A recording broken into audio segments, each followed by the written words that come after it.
Millets મહોત્સવ March 2024 જામનગરમાં આપનું સ્વાગત છે.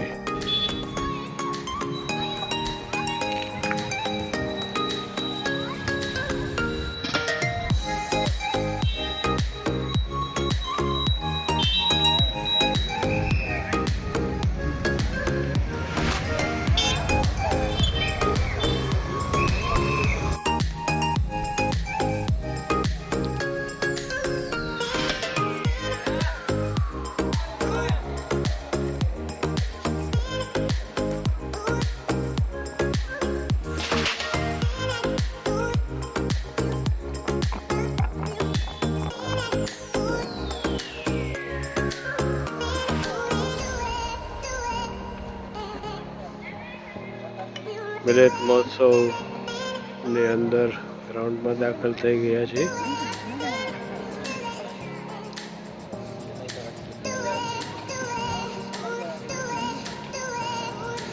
સ્વાદ અને સ્વાસ્થ્યનો અનોખો સંગમ મિલેટ્સ છે. પોષક તત્વોથી ભરપૂર મિલેટ્સ મહોત્સવ માર્ચ 2024.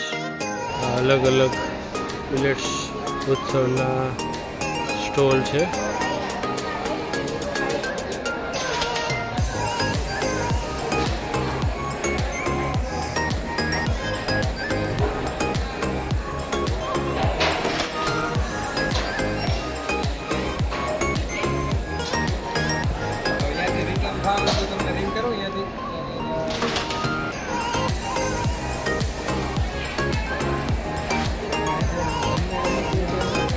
બાજરા સંશોધન કેન્દ્ર જુનાગઢ કૃષિ યુનિવર્સિટી જામનગરમાં. શું નામ આપનું સાહેબ? આરપી જુનેજા. આરપી જુનેજા સાહેબ આપણે બાજરા સંશોધન કેન્દ્ર વિશે અને મિલેટ વિશે માહિતી આપે છે. નમસ્કાર મિત્રો, બાજરા સંશોધન કેન્દ્ર જુનાગઢ કૃષિ યુનિવર્સિટી જામનગર ખાતે આવેલ છે. આ કેન્દ્રમાં બાજરા ઉપર સંશોધન થાય છે. ઓમ કહેવાય છે Perl millet research station. Specifically Perl millet પર અમે કામ કરીએ છીએ. મિલેટ એવું ન માની શકીએ કે બધા મિલેટ્સ પર કામ થાય છે, ફક્ત અત્યારે બાજરા પર જ કામ થાય છે. આ કેન્દ્રની સ્થાપના 1962ની આસપાસ થયેલી હતી. ત્યારથી અત્યાર સુધીમાં 24 જેટલી બાજરાની જુદી જુદી જાતો બહાર પાડવામાં આવેલી છે. એમાં સૌથી હમણાં છેલ્લામાં છેલ્લી 2-3 જાતો બહાર પાડવામાં આવેલી છે.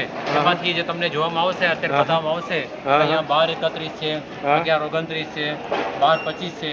આ બધી બાયોફોર્ટિફાઈડ જાતો છે.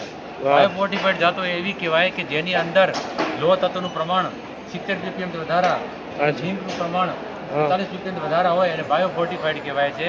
તો બાયોફોર્ટિફાઈડ ખોરાક એવો ખોરાક છે કે જેની અંદર આપણે પાકની અંદર જ તત્વો ઉમેરી દીધેલા છે, જેથી આપણને આપણા શરીરમાં લોહ તત્વની ઉણપ ન થાય, ઝીંકની ઉણપ ન થાય, આપણી શરીર તંદુરસ્તી જળવાય. આપણે શરીરમાં જે લોહ તત્વ છે કે જે હિમોગ્લોબિન બનાવતું હોય છે એની પણ ખેંચ ન થાય.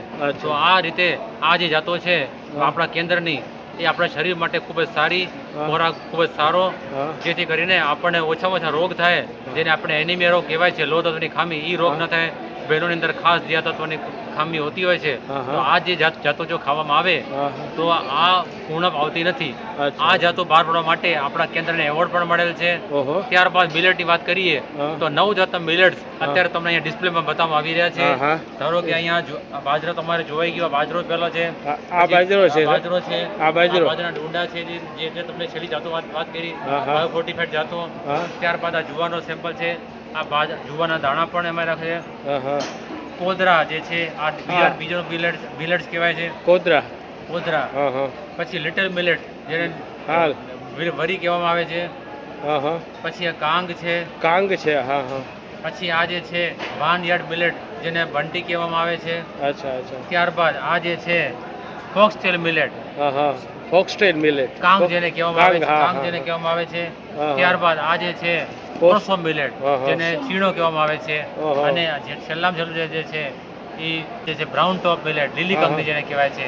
આ રીતે આ 9 જાતના જે ધાન્યો છે, આ જે ધાન્યો છે જેને બરછટ ધાન્યો કહેવાય, મોટા અનાજ કહેવામાં આવે છે. આ મિલેટ ખાવાથી કેલ્શિયમની ઉણપ ન થાય અને આપણો વજન ન વધે, કોલેસ્ટ્રોલ ન વધે, બીપીની સમસ્યા ન વધે, કબજિયાત જો રહેતું હોય એ પણ ન થાય. આવા ઘણા બધા શારીરિક જે ફાયદા જે છે આપણને મળતા હોય છે. તો મિલેટ્સ આપણે ખોરાકમાં લઈએ તો આપણને ઓછામાં ઓછા રોગ થાય તંદુરસ્તી સારી જળવાય હા, અને હા. આપણે ડૉક્ટર પાસે જવું ન પડે હા, હા. અને આ જે અનાજ જે છે એ કોઈ પણ જાતના હવામાનમાં ઊંચા તાપમાનમાં હા, હા. ઓછા પાણીમાં ઓછા ખાતરમાં હા. ઓછા રોગ જીવાત અને ઓછી દવાના છંટકાવથી આ મિલેટ્સ ઉત્પાદન થઈ શકતું હોય છે. તો હા. મિત્રો આ બધા મિલેટ્સના ફાયદા છે એ તમને હા. મેં જણાવ્યા. જય હા, હિન્દ, ભાઈ. જય ભારત, જય ભારત ભારત. માતા કી જય. ડૉક્ટર ખાદીરવલીને એવોર્ડ મળેલ છે ભારતમાં. હા. એને પણ મિલેટ ઉપર સંશોધન મેન કરેલ ઓફ છે. મિલેટ્સ કહેવામાં હા આવે છે. હા બરાબર, મેન ઓફ મિલેટ. હા. તો એની મેં બુક વાંચીને કાંગ છે એ વાપરવાનું ચાલુ કર્યું છે. બરાબર. એટલે એમાં ફાઈબર વધારે હોય છે ને. ફાઈબર દરેક મિલેટ્સમાં ફાઈબર વધારે જ હોય છે. અચ્છા, અચ્છા. એટલા માટે જ કબજિયાત નથી થતી આપણે આ હા અનાજ બરાબર, ખાવાથી. સાચું સાચું. અને હા ફાઈબર અને આમાં જે ધારો કે બાજરી છે હા હા. હાઈ ગ્લાયસેમિક ઇન્ડેક્સ જેમાં આવે છે કે જેથી અચ્છા. એ ધીરે ધીરે ધીરે શુગરને રિલીઝ કરે. જીઆઈ ઇન્ડેક્સ કહે છે તે. ગ્લાયસેમિક ઇન્ડેક્સ હા હા. જેના કારણે ધીરે ધીરે શુગર રિલીઝ કરે શરીરમાં અંદર. અચ્છા, અચ્છા. એટલે આપણને જે આપણે ખાઈને જે 2 કલાકમાં જે શૂટઅપ થાય હા, હા. ગ્લુકોઝ એ શૂટઅપ ન થાય. ઘઉં ખાઈએ હા. તો 2 કલાક પછી આપણે જો ગ્લુકોઝ કઢાવીએ હા, હા. એ જે ટકા આવે બરાબર. બાજરી ખાવાથી એ ટકા નથી આવતા. શું કામ કે ધીરે ધીરે શુગરને હા. રિલીઝ કરતું હોય છે. બરાબર. એટલે લાંબો સમય સુધી આપણા શરીરમાં ધીરે ધીરે ગ્લુકોઝ રિલીઝ કરે. હા, હા. આપણને કોઈ દિવસ એકદમથી ગ્લુકોઝ ન વધે. બરાબર. ડાયાબિટીસને કંટ્રોલમાં પણ રાખે. બરાબર છે. આભાર સાહેબ. વિડીયોને લાઈક, કોમેન્ટ અને શેર કરજો અને ધીરજ વડગાવાની ચેનલને સબસ્ક્રાઈબ કરવા વિનંતી. આભાર.